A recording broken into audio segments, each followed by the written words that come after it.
একবার দরুদ পড়লে 10 বার আল্লাহ রহমত নাজিল করেন, 10টা সগীরা গুনাহ আল্লাহ মাফ করে দেন, এবং আল্লাহ তাআলা আপনার 10টা মর্যাদা বৃদ্ধি করে দেন। আবার অন্য হাদিসে এসেছে, নবীজি বলেছেন, কিয়ামতের দিন ওই ব্যক্তি আমার তত বেশি নিকটে থাকবে যে দুনিয়াতে যত বেশি আমার উপরে দুরূদ পড়বে। আল্লাহর নবী বলেছেন যে আমার নাম শুনে আমার উপরে দুরূদ পড়ে না, তার উপরে লানত, তার উপরে। এজন্য নবীজির নাম শুনলেই পড়বেন। যেমন কেউ এখানে বলতেছেন নবী করিম, সাথে সাথে পড়বেন সাল্লাল্লাহু। কেউ বলেছে রাসূল, শুনলেই পড়বেন সাল্লাল্লাহু।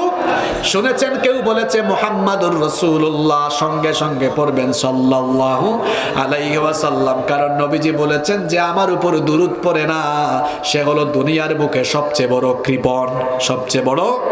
যে দুরূদ পড়ে না তার উপরে লানত। আবার যে দুরূদ পড়ে ফায়দা আছে, 10টা রহমত নাজিল হয়, 10টা সগীরা গুনাহ মাফ হয়, আবার 10টা মর্যাদা আমাদের যিনি বৃদ্ধি করে দেন। গলার আওয়াজ বড় করে বলেন তিনি কে? 11 নম্বর আমল কি বললাম? দুরূদ পড়বেন তো আপনারা।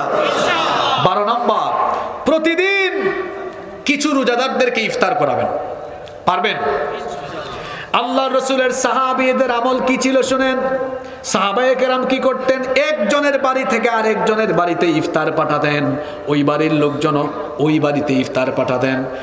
ইফতার পাঠানো হতো কারণ ইফতার করানোর মধ্যে সওয়াব আছে। আল্লাহর নবী বলেছেন, মান ফাত্তারা সাইমান কানা লাহু মিসলু আজরিহি।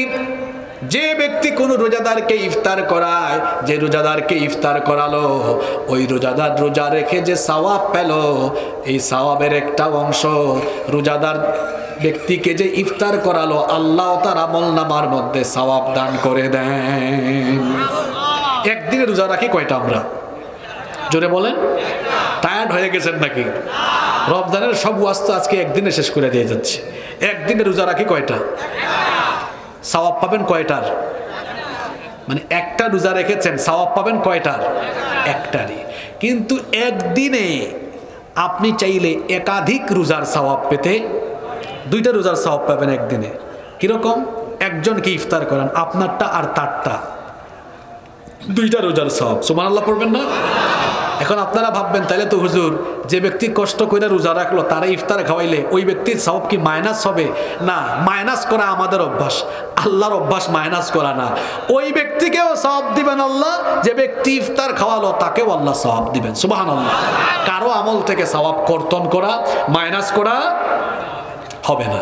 এজন্য প্রতিদিন কিছু মানুষকে ইফতার করাবেন। প্রয়োজনে ইফতার আপনার বাড়িটা ওই বাড়িতে, ওই বাড়িটা এই বাড়িতে। তবে রমজান মাস আসলে কিছু কিছু অঞ্চলে, বাংলাদেশের সব অঞ্চল নয়, কিছু কিছু অঞ্চলে নতুন নতুন মিসকিনের আবির্ভাব হয়। শ্বশুর বাড়ির ইফতার খাওয়ার জন্য বউকে চাপ দেয়। আপনাদের খুলনায় এগুলো নাই, এখানে আছে? এখানে মনে হয় কম, কিন্তু সিলেটে, চট্টগ্রামে অনেক বেশি প্রেসার ক্রিয়েট করে। আবার অনেকে আছে কায়দা করে বলে, এই শোনো, তোমার আব্বুকে বলো এবার ইফতারি না পাঠাইয়া ইফতারের টাকা বিকাশ করে ফেলতে। চিন্তা করছেন আপনারা?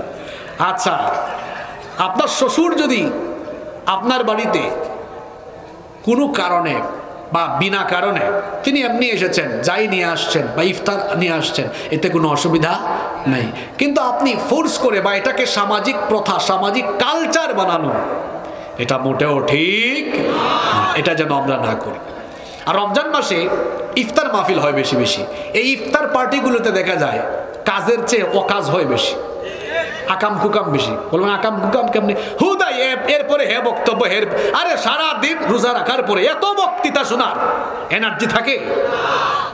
ইফতারের আয়োজন করলে একজন আলেমকে বলেন 15 মিনিট 20 মিনিট, 15 মিনিট 20 মিনিট কোরআন সুন্নাহর আলোকে কথা বলুক। ইফতারের 15-20 মিনিট আগে বন্ধ, সব বন্ধ। ওই যে বললাম দুরুদ, ইস্তেগফার, তিলাওয়াত এগুলো করে কি করেন? জোরে বলেন কি করতে হবে? দোয়া করতে হবে। 12। এরপরে আসেন 13 নম্বর, রমজানের শেষ দশক, রমজানের শেষের 10 দিন।